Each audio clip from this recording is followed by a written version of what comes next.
Good evening, everyone. Welcome to the June 2nd, 2021 special meeting of the Pine-Richland School Board. Please join me for the Pledge of Allegiance. I pledge allegiance to the flag of the United States of America and to the republic for which it stands, one nation, under God, indivisible, with liberty and justice for all.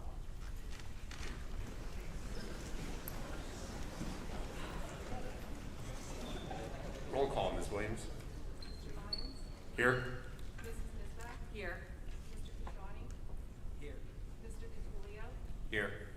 Mrs. Hayden? Here. Dr. McGellick? Here. Dr. Meyer? Here. Mr. Moy? Here. Mrs. Swope? Here. Thank you. Thank you. Before we move to recognition of visitors, I'll announce the board held an executive session prior to this meeting to discuss personnel matters.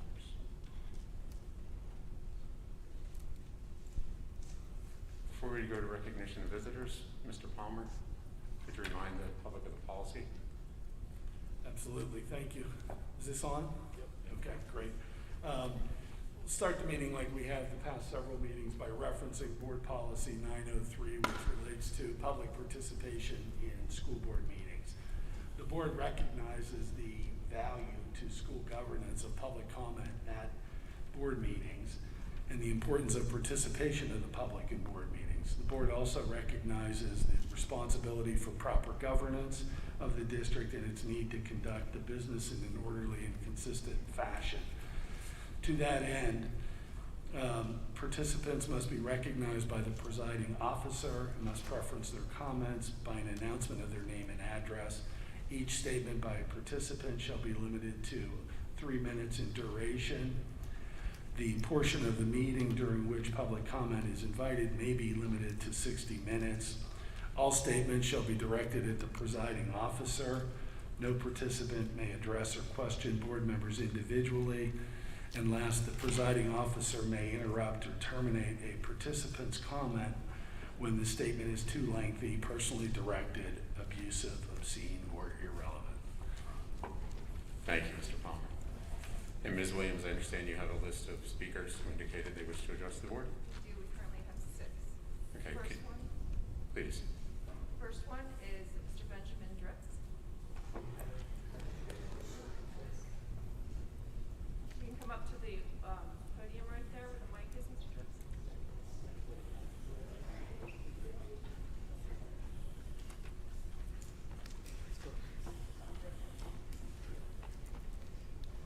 Thank you. I've been a police officer for 25 years, so I know a little something about conducting investigations. In my investigations, I always did right or strive to do right by my victims and for my community. That is something that none of you people did. And here's your victims right here, these young men. What COVID didn't take away from them, you did. You should be embarrassed of yourselves and ashamed for what you've done to this program and this community.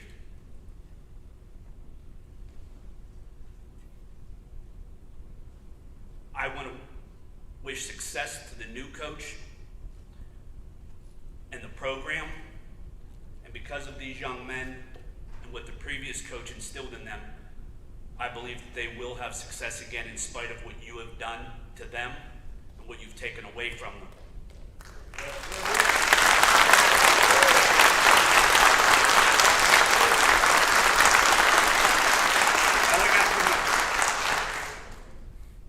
I questioned one of you members at a meeting one time, and the response defied logic when you told me that you were not a rubber stamp for the administration. Yet you went on to say that an investigation of the magnitude that removed some 13 people from their successful jobs. The investigation was not questioned, no documentation was received or reviewed. Again, it defies logic that an investigation of that magnitude, there would not be a binder, a dossier, stating timeline, supporting evidence, additional facts, not even a post-it note. Yet you had the audacity to say you were nothing, certainly not a rubber stamp. And that's exactly what you were. And again, you should have trouble sleeping at night and looking at yourselves in the mirror after what you've done to these boys in this program.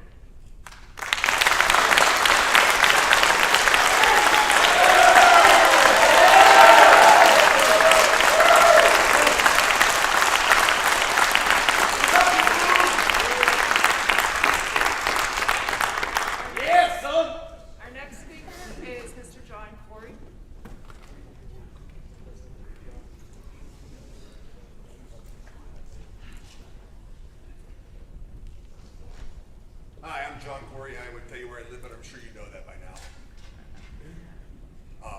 I'm also I'm the vice president of the Touchdown Boosters Club, and I want to make sure before I discuss anything tonight, you understand that we are going to support this coach that you recommended and you hire.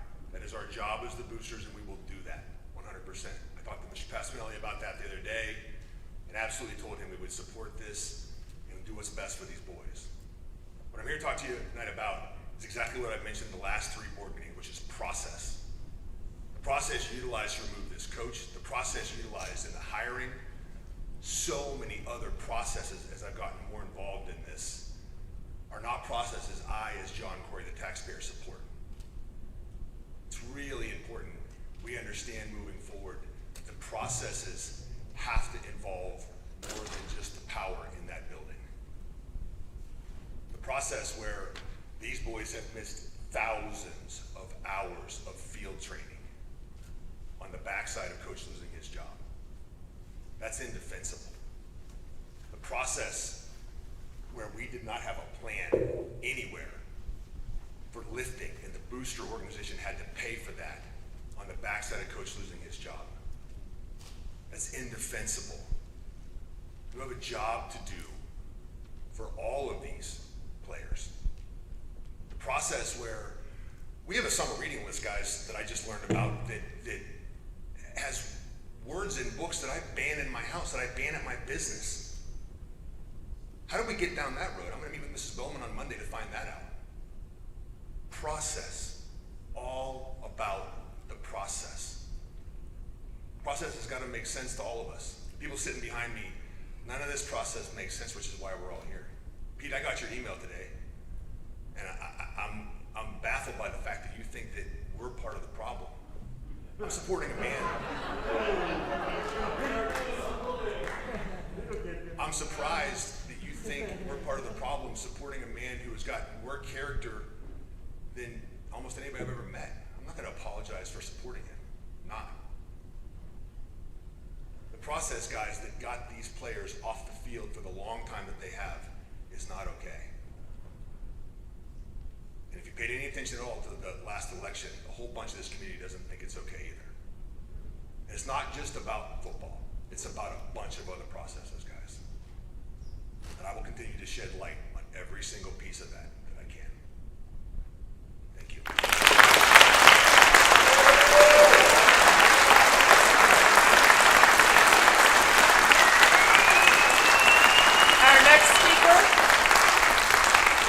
Our next speaker is Beth Smallwood.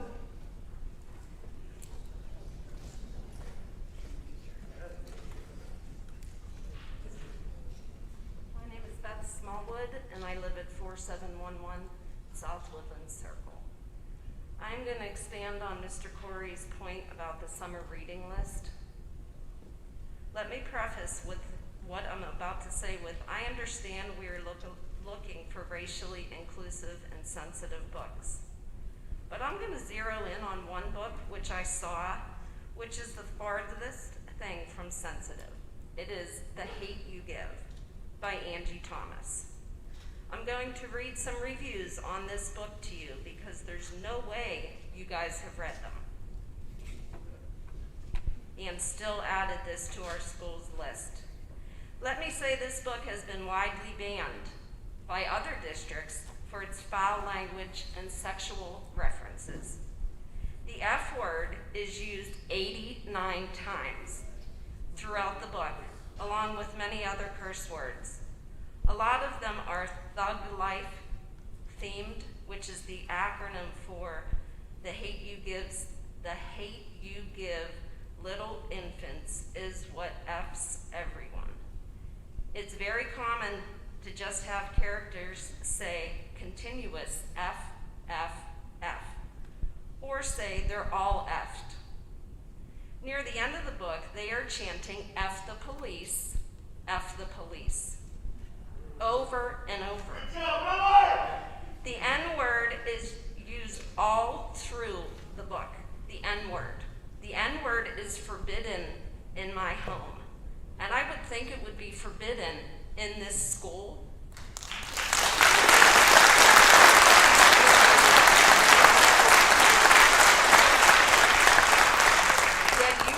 to approve a book that prints it, but you can't say it? Kids are so highly influential, and the language presented in the classroom needs to be respectful and appropriate. This book can certainly desensitize kids to vulgar language and make it seem appropriate to use. Not to mention the sexual situations, which includes teens engaging in heavy petting. There is an assumption that a married couple is having sex when they go to their bedroom and turn the television up loud. A woman is revealed to be a sex worker. There is talk of hoes at school, being horny, grinding, use of condoms at a party, as well as a part where his hands are in my pants. Really? Is any of this necessary? Aren't we getting a little bit off the subject? Instead of creating an atmosphere of understanding, what it may end up doing is further stereotyping cultures, which isn't ideal when trying to shift perspectives. I understand this book is not a requirement, but Mrs. Smallwood, if you could tie up your comments. but see no reason why it would even be an option. I would like to suggest 2 other books. One is called Be the Bridge by Latasha Morrison, which offers guidance and raises awareness about responding to racial brokenness in a healthy and ultimately useful way. Another suggestion is the book Stamped by Abram X. Kendi, which explains the history of racist ideas in America and follows 5 historical figures like the abolitionist William Lloyd Garrison and the activist Angela Davis, and offers readers true versions of who they were, the role that racist ideas played in their lives. Either of these would be a lot more appropriate and would promote an environment of empathy, rather than creating a breeding ground for even more division in this district. I look forward to your consideration in response to my concerns and alternate suggestions.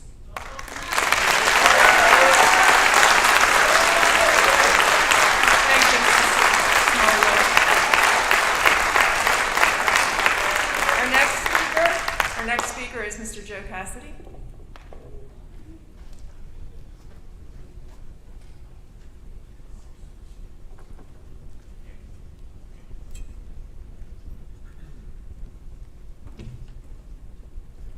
Hi, my name is Joe Cassidy. I live at 311 Garden Court. I would like to share some percentages with you. 74%, 68%, 65%, and 60%.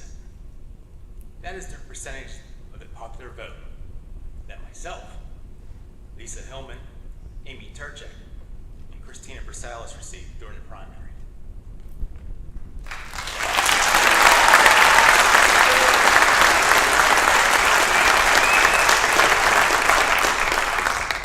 By the way, I won both tickets, so I will be up there.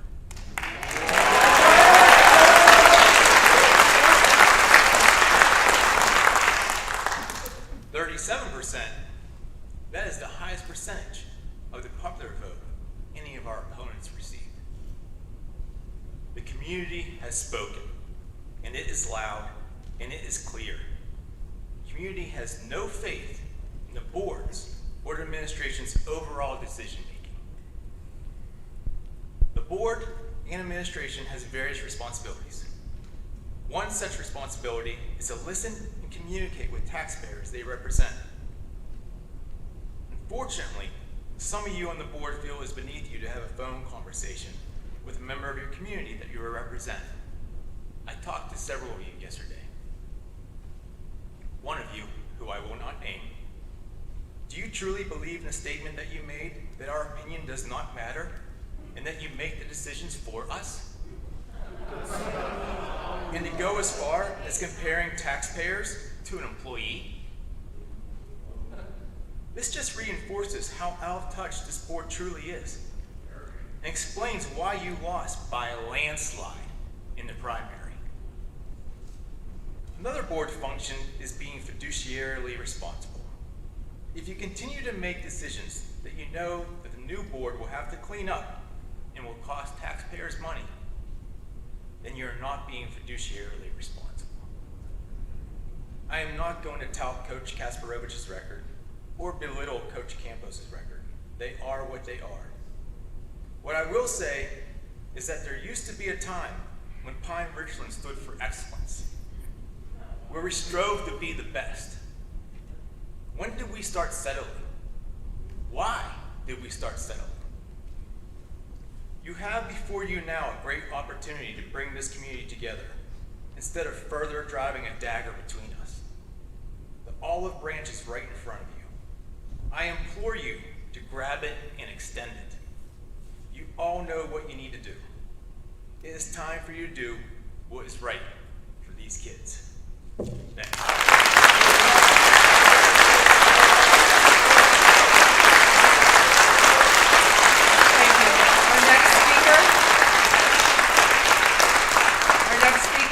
Sermonera.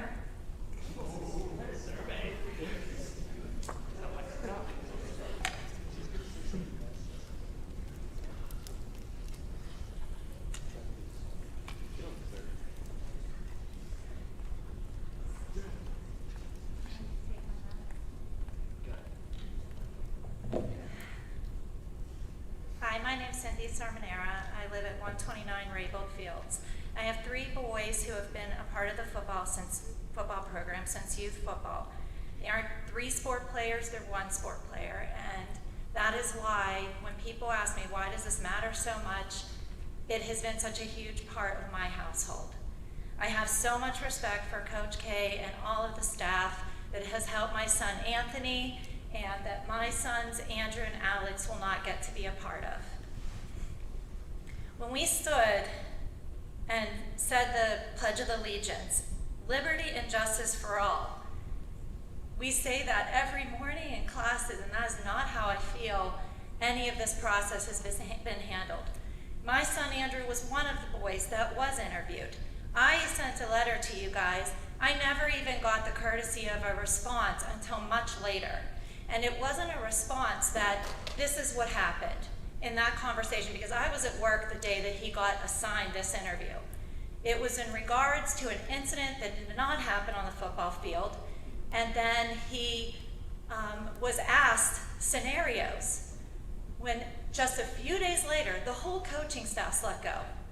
It was so upsetting to my son. He couldn't even get out of bed that night. And I didn't feel like, and I'm gonna get emotional about it because I don't feel like anybody cared about what my son went through.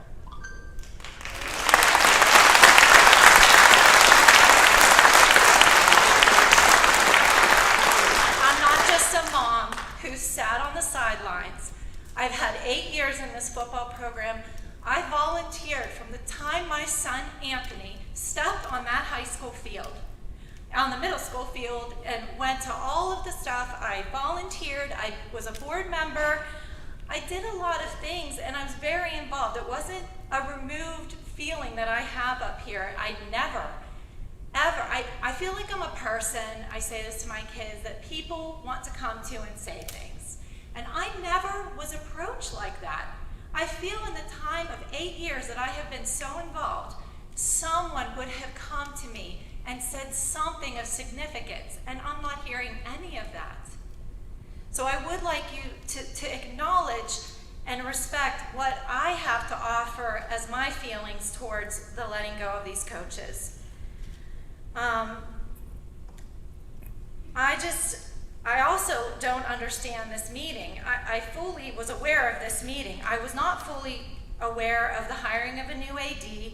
I was not fully aware of a meeting where you guys approved letting go the coach. I don't know if that was behind the scenes. I'd love to know.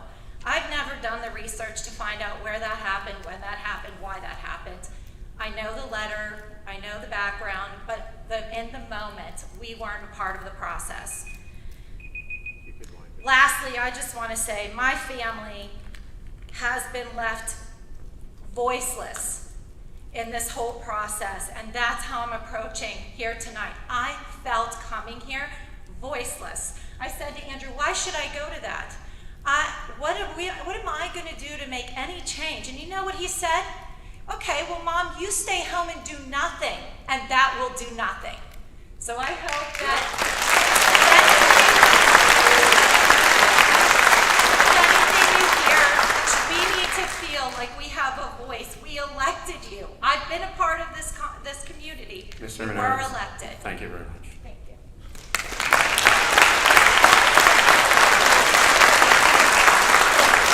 Thank you.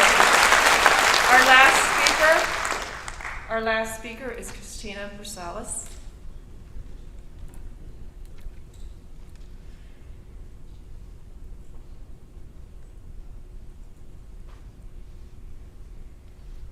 My name is Christina Versalis, and I live at 1007 Victoria Place. And I'd like all of you to take a look around this room. We're pretty full for a school board meeting, and I would like to argue that for every single person here, there's probably 10 people who couldn't make it for whatever reason, but feel the same way that these families and these students do. And I'd like to also make the argument that what I think we need more than a football coach today is some healing in the Pine-Richland community. But unfortunately, I think that this decision that the Pine-Richland School Board is moving forward with misses the opportunity to do that. And while I appreciate Mr. Campos's dedication to developing student athletes, and I won't doubt his qualifications, it seems from the media reports that there may have been some other candidates who were highly qualified and might have done the job, the bigger job at hand, of uniting this community.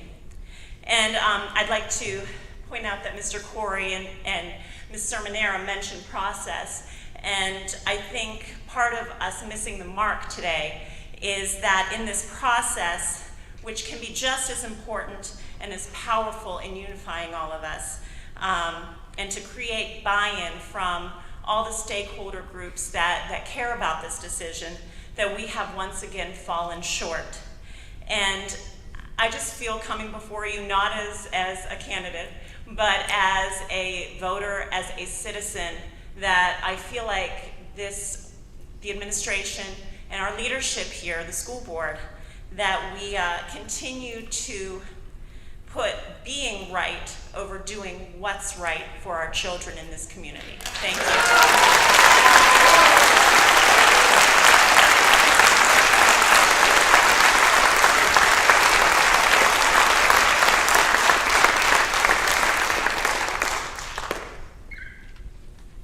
That was our last speaker. Thank you.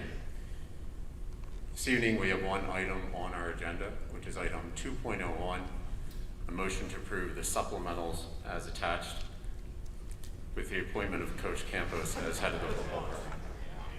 Second. Motion's been made and seconded. Is there any discussion? Yep. No discussion.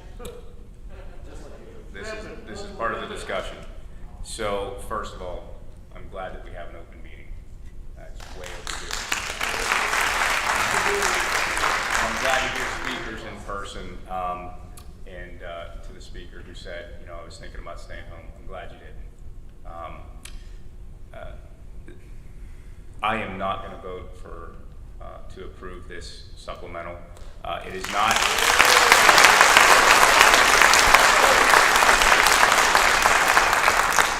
It is not because I dislike the individual. I met him tonight. I believe he's going to be approved, and boys, I think that you're actually going to like this guy. And I would say give him a chance. But I believe that there may have been a better way to support the transition and moving forward. That's my personal belief. I don't know if it's shared with anyone else. I think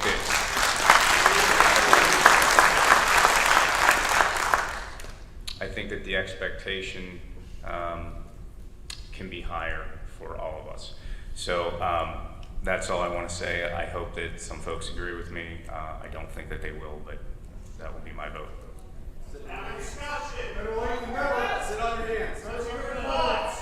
So, Ladies and gentlemen, May I? your time to speak has expired. This is the board. This is the board's discussion now.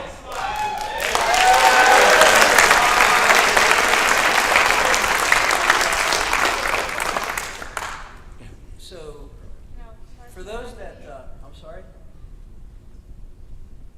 we. I didn't. I'm gonna take a breath.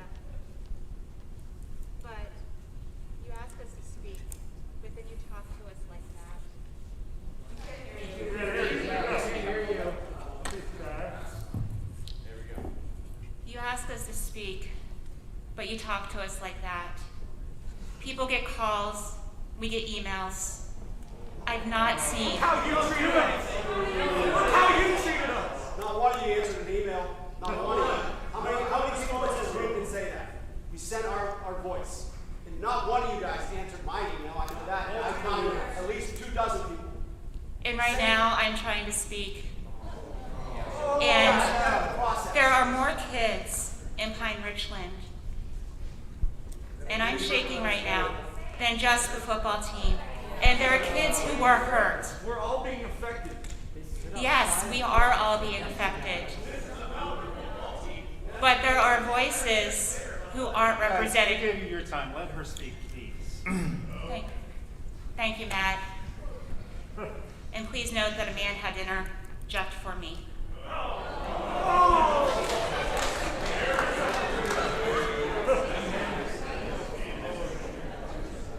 Yeah, you may, Mark. So, if you permit me to give context, because I think context is important. For those that don't know me, I coached 15 years here, Pine-Richland football. My last year was with Eric and a couple of his assistants. So this has been hard for me because I also have a son in the program. I've coached with Eric. Cindy, I love you. You're my neighbor. Andrew, I love you. You've been to my house. Cam, I played football with your dad in high school. I see families here that I've known for 24 years. 15 years as a coach, 9 years as a board member. I'm a football nut. I love football. If I wasn't on the board, I'd still be coaching. Just know that I am one of you in that I care about this program, these boys. Mike Mahoney, I used to work with you. We're friends. Eric is a friend. Tim Sasson, Coach Brock Baranowski, I coached him when he was a senior. Okay? Show some respect, please. Sir, I don't know you, but you're clearly angry, and I'm sorry you're so angry. I really am. You have a right to be angry, but you don't have a right to be rude.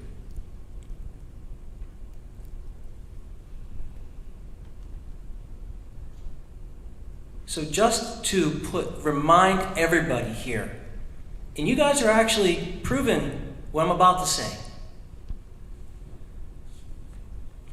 Who said this? Andrew. Being aware of my emotions and understanding how to control them is a key to success. Who said that?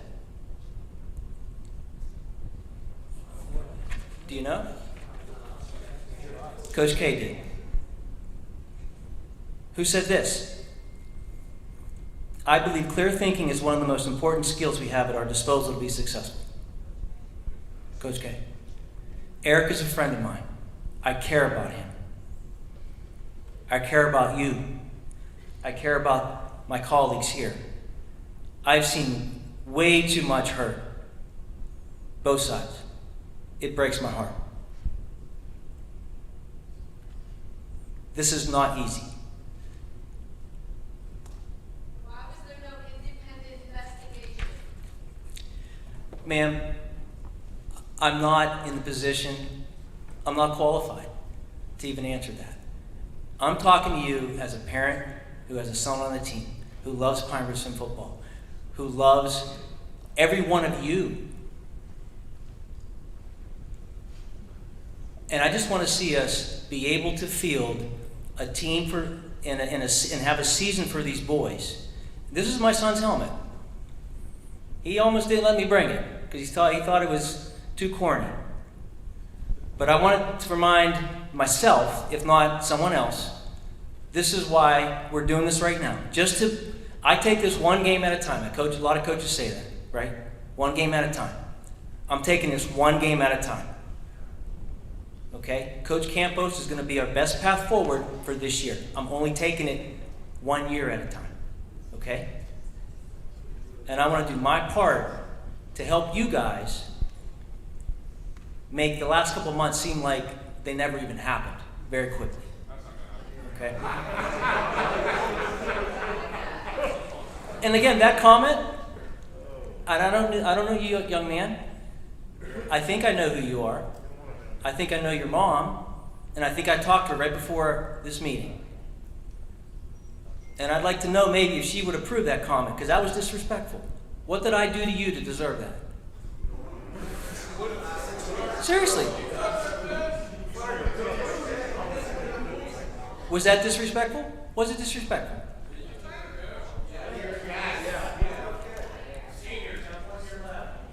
And I'm aware of that. And I'm aware of that. You're not qualified to answer the question. Your attorney sitting right there is. He's obviously subpar. Look, guys, negative won't get us anywhere. You can be angry, and I respect that. Just respect us in exchange. Okay? Earn it. Earn it. So what's the only way to earn it? Is the only way to earn it? Like transparency. Have we not been transparent?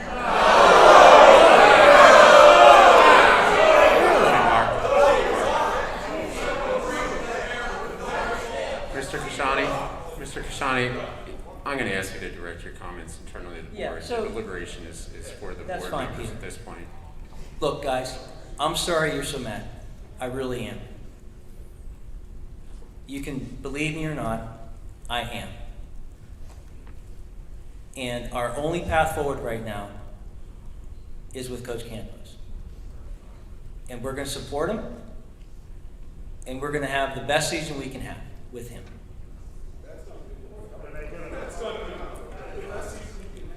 Mark, somebody commented, I think it was Carla, that said there's a lot of students, and there is. But our mission, vision, values is that every student, every day, inside and outside the classroom, we need to give them the best opportunity to succeed.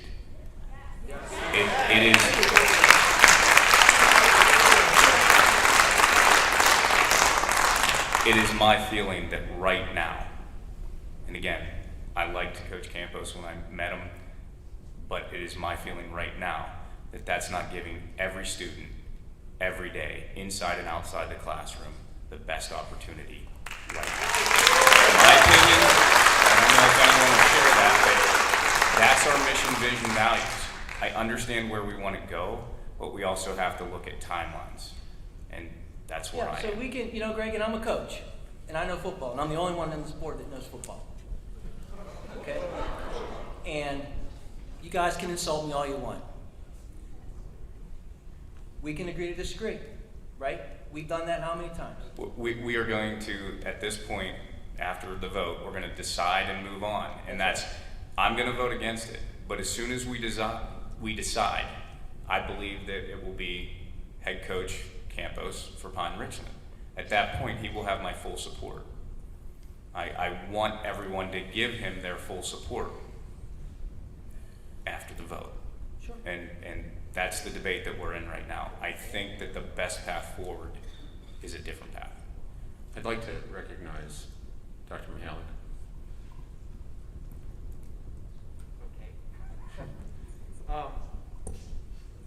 What I want to say is none of us up here wanted this to go this way. Why did it go the way that it did? Because actions that needed to be taken by someone in a position of responsibility that we look up to, as hard as it is to hear this, those actions were not taken. It's what set into motion this whole episode that none of us likes. We don't like sitting up here in a situation like this. We live in a community that is so fortunate. We have so many things that work in all of our favor. And It is what happens when people do not follow through with responsibility that comes with having power.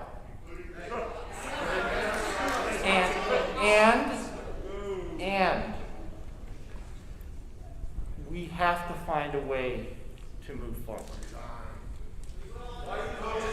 And so what I believe, for Coach Campos' sake, is that we're a welcoming community. We're a welcoming community. And that building a successful experience for this coming year is something that we all have to figure out how to build together. And Coach Campos is key to making that happen.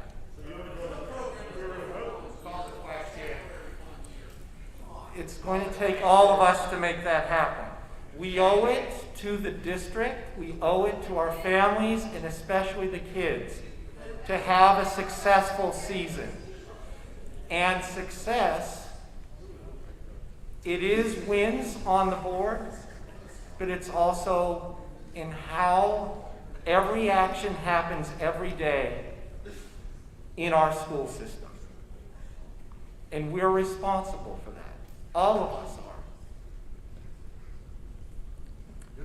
The community's responsibility is to ensure that this year's players receive the full support of everyone. And we heard Greg tonight say that he may not agree with this particular vote, but he'll get behind it because he knows that we have to succeed together.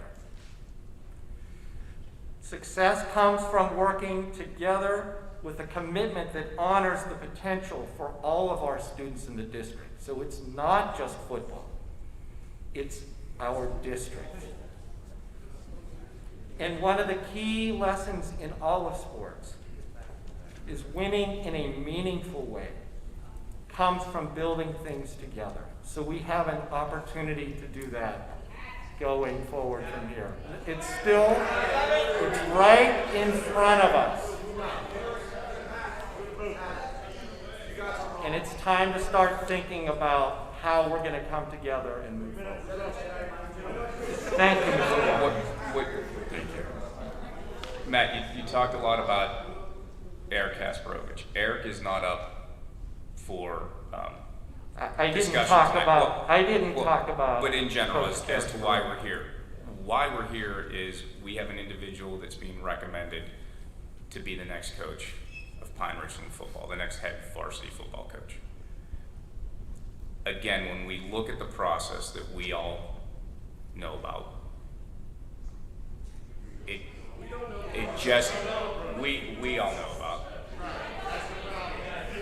It doesn't seem to be the best choice to me for the future of this program and of when we look at it again, every student, every day, inside and outside the classroom. Again, I liked Mr. Campos when we met. I believe that there were options available that in this moment were a better fit.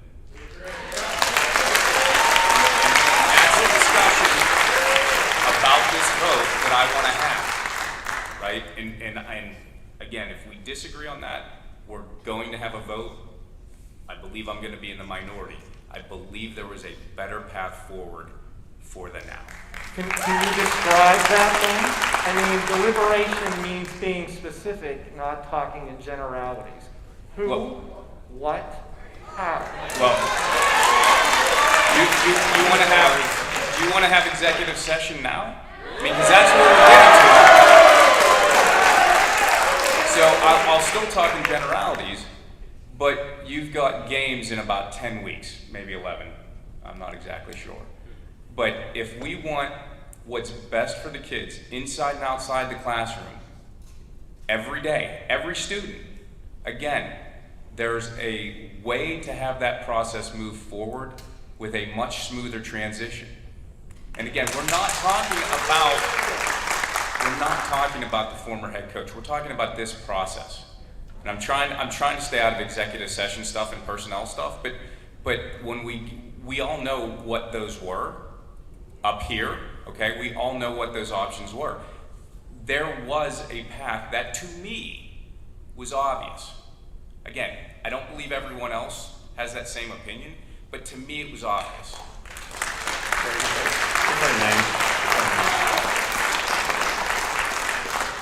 So I am actually going to call the question.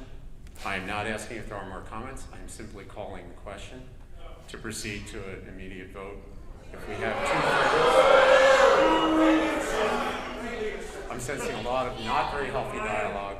So we will vote to call the question. The only people I need to hear are you guys. If 6 vote yes to call the question, we immediately move to a vote on the motion on the floor. This is not a debatable motion. Ms. Williams, can you do a roll call vote on the motion to call the question? I'm not sure. Did we get a second? Mr. Palmer, I'm not. Christine Let me second. check. Okay. I have a second now.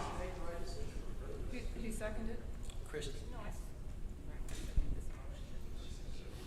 No, I'm motioning to call the question. Do I have a second to call the question? Motion's been made and seconded. Can we do a roll call vote? Of course. This is not to approve the supplemental. This is simply on the call of the question, correct? Correct. Right. Mrs. Swope? Yes. Mr. Lyons? Yes. Mr. DiTullio? No. Mrs. Hayden? Yes. Mr. Mihalik? Dr. Mallon. I'm sorry, Dr. Mihalik. Thank you. Yes.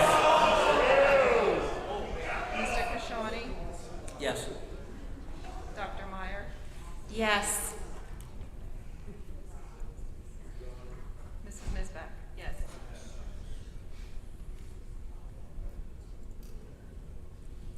Motion carries. We move immediately to a vote on motion item 2.01, supplementals, a motion to approve Coach Campos as head of the football program. Ms. Williams, can we get another roll call vote on that motion? Yes. Mrs. Misbach? Yes. Mr. DiTullio? No.